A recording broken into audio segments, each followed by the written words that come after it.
Ugh. Ugh. Gotta wake myself up. Ugh. Nom nom. Ugh. You ever just like walk outside of your door of your house and then just look up at the sky and just realize that above your head, above the clouds that are up there, into the cosmos, there's just this ever expanding, ever darkening space that just goes on forever. And if it wasn't for like gravity and stuff here on Earth that holds you down, you would just fall up into that and just forever sink up into nothingness. Yeah. Yep. I'm ready for the day.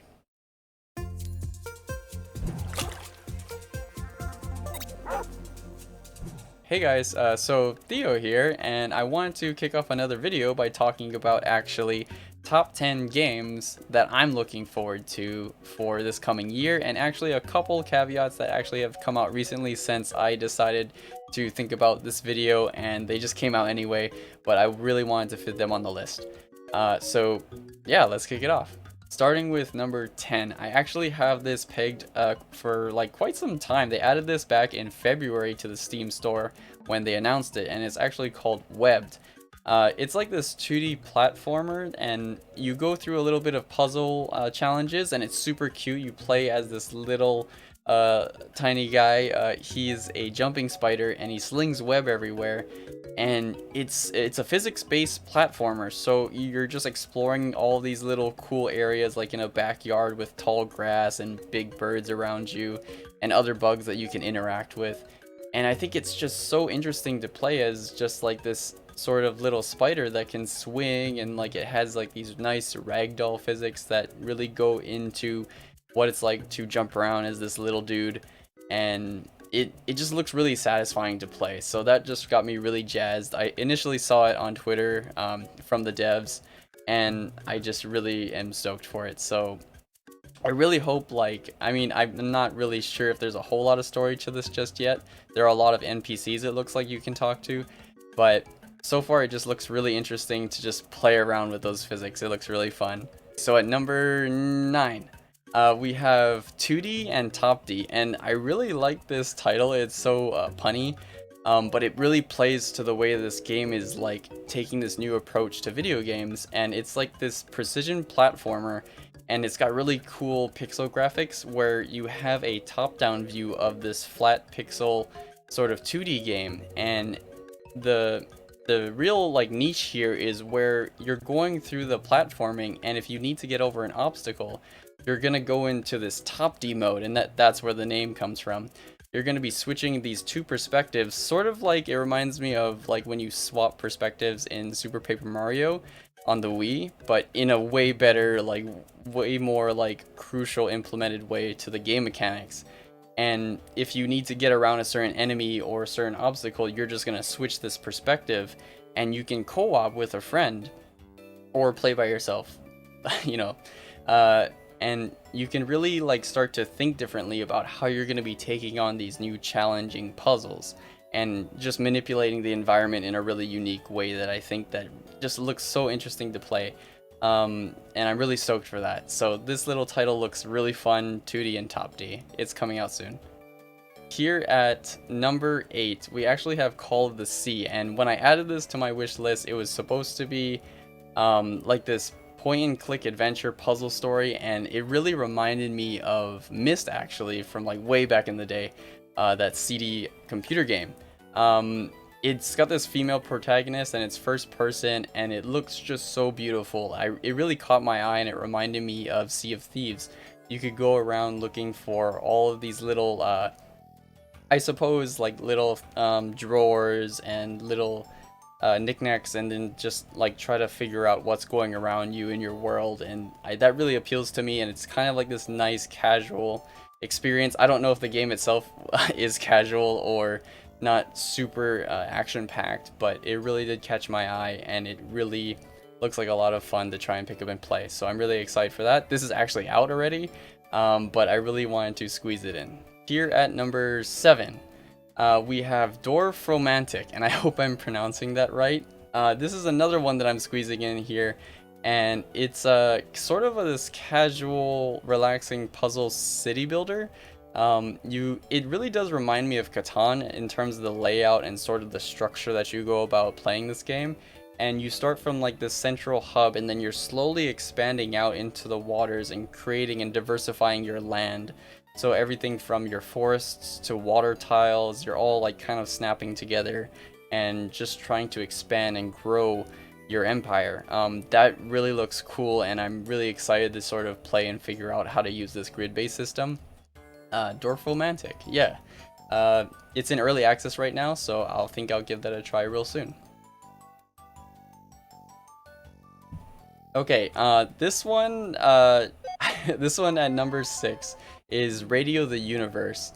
It's an action cinematic 2D indie RPG, and I really don't know what to make of it so far. All I've seen are some trailers that they put out on their Steam store page and a couple of screenshots, but it's got this really interesting, like, dystopic infused with like all of this like robotic Axiom Verge type of technology aesthetic that it's got going on, and it really caught my eye, and I really wanted to like learn more about this world that they're building here.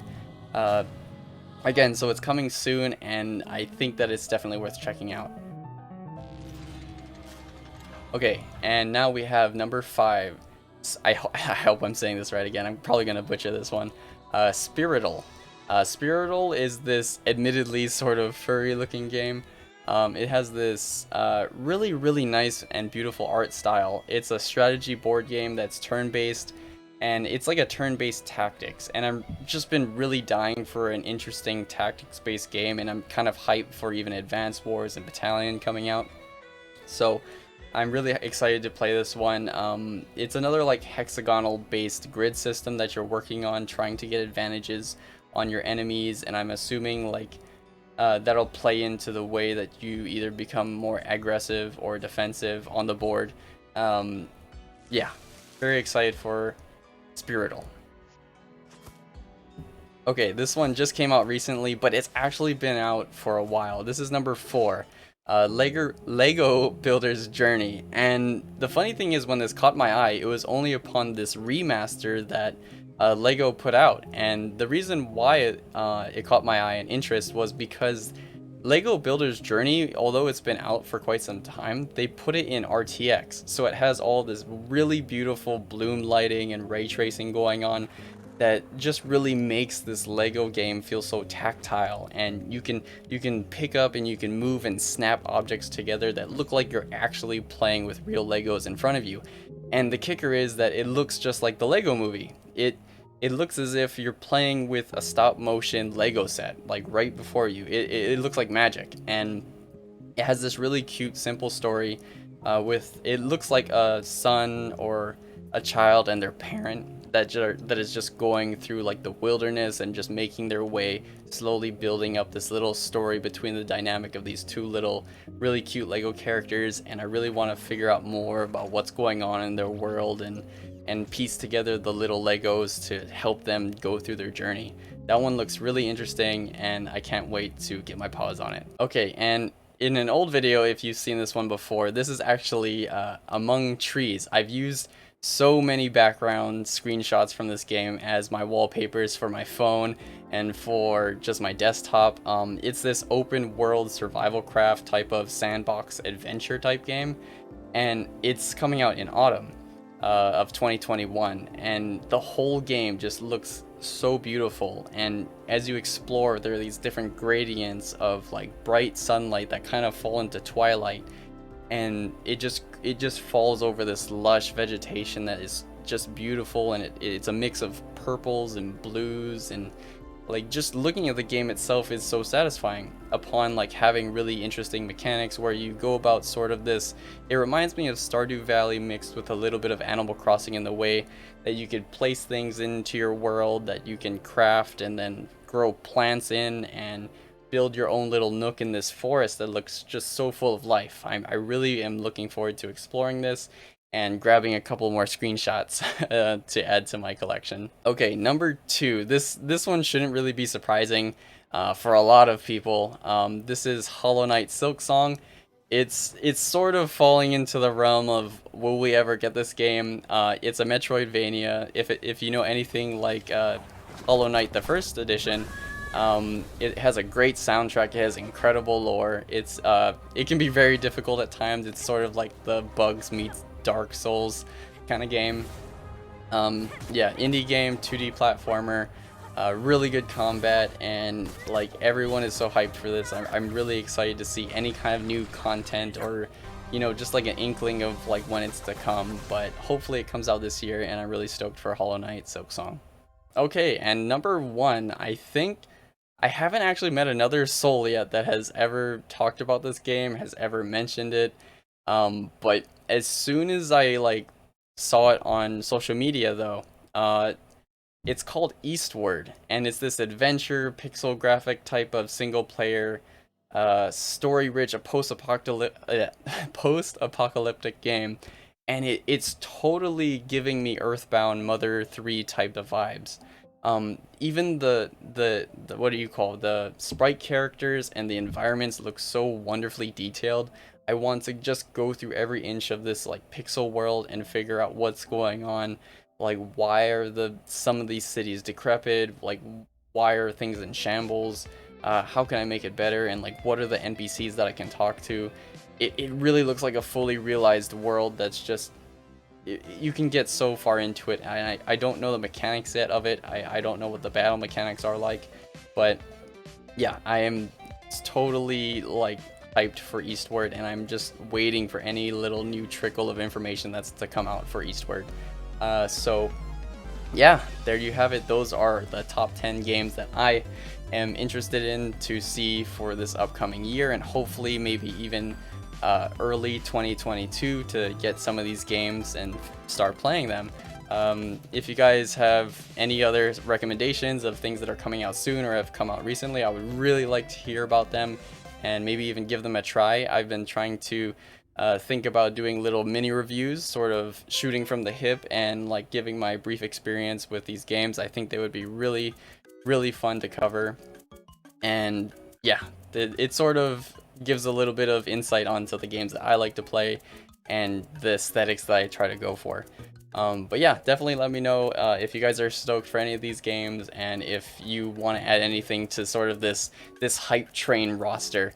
So I hope you guys enjoyed and found something new. So take care. Bye bye.